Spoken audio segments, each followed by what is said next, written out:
خوب گفتگو کا محور میں پہلے بھی آپ کی خدمت میں عرض کر چکا، 4 پروگرام ہمیں توفیق ہوئی۔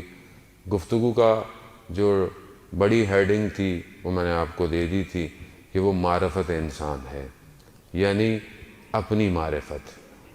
اور اللہ کے شکر گزار ہیں کہ پروردگار نے ان چند دنوں میں جو توفیق دی، بہرحال جتنی ٹوٹی پھوٹی کوشش ہم کر سکتے تھے ہم نے کی، توفیق تو پروردگار کی طرف سے ہوتی ہے، لیکن بہرحال جو مجھے رپلائی اور جو چیزیں مجھے موصول ہو رہی ہوتی ہیں اس سے یہ لطف خدا کا ظاہر ہو رہا ہے، نظر آ رہا ہے کہ ہمیں اپنی تھوڑی سی معرفتیں ہونا شروع ہو گئی ہیں۔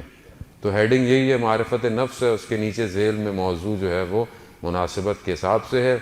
بہرحال پہلی چیز چند جملے ماہ شعبان کے لیے۔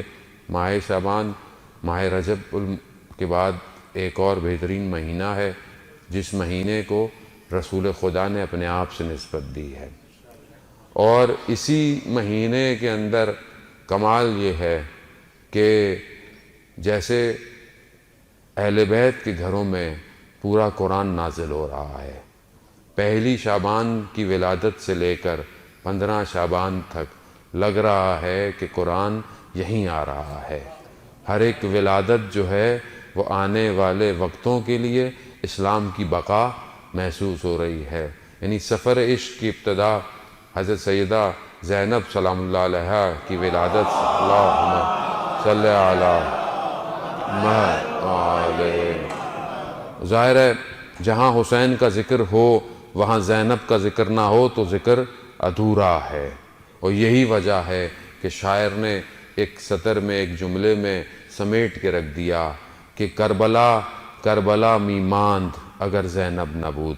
کربلا کربلا میں رہ جاتی اگر زینب نہ ہوتی۔ تو یہی کمال ہے بی بی کا کہ بی بی نے اس پیغام کو پہنچایا اور دنیا میں آ کے بھی یہی بتایا کہ اپنے بھائی کے ساتھ ساتھ اس دنیا میں بھی آنا ہے اور ہر قدم پر اپنے بھائی کے ساتھ رہنا۔ انشاءاللہ توفیق ہوگی تو ان کے باقی جملوں پر گفتگو کریں گے۔ تو بہرحال ماہ رجب، ماہ شعبان رسول خدا کا مہینہ ہے۔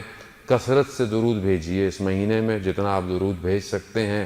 2 طرح کی استغفار ہیں، مفاتیح الجناح کوئی اور کتاب دعاؤں کی آپ کھولیں گے تو آپ کو پتہ چل جائے گا کہ 2 استغفار ہیں اس مہینے کے اندر۔ ایک صلوات شعبانیہ ہے جو تھوڑا سا طولانی ہے، لیکن ہر روز ظہرین کی نماز میں اگر پڑھیں یا ظہر کے بعد پڑھیں تو وہ زیادہ بہتر ہے۔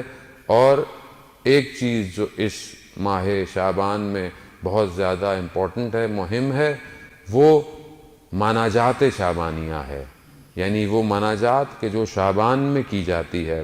اور علماء یہی کہتے ہیں یہ جو مناجات ہے، یہ جو دعا ہے، یہ سارے ائمہ نے اس کو کیا ہے، یعنی سب سے زیادہ جو اوتھنٹیکیشن یا آپ کہہ لیں کہ بہت زیادہ روایات ہیں وہ اس مناجات کی ہیں۔ تو کوشش کریں بہرحال کہ شب کی تاریکی میں، تنہائی میں سونے سے پہلے کچھ جملے اس دعا کے، اس مناجات کے جو ہے وہ زمزمہ کریں، کیونکہ بہرحال انسان اپنے الفاظ سے پہچانا جاتا ہے۔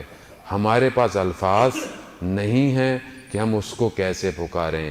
اہل بیت جانتے تھے کہ اللہ کو پکارنا کیسے ہے۔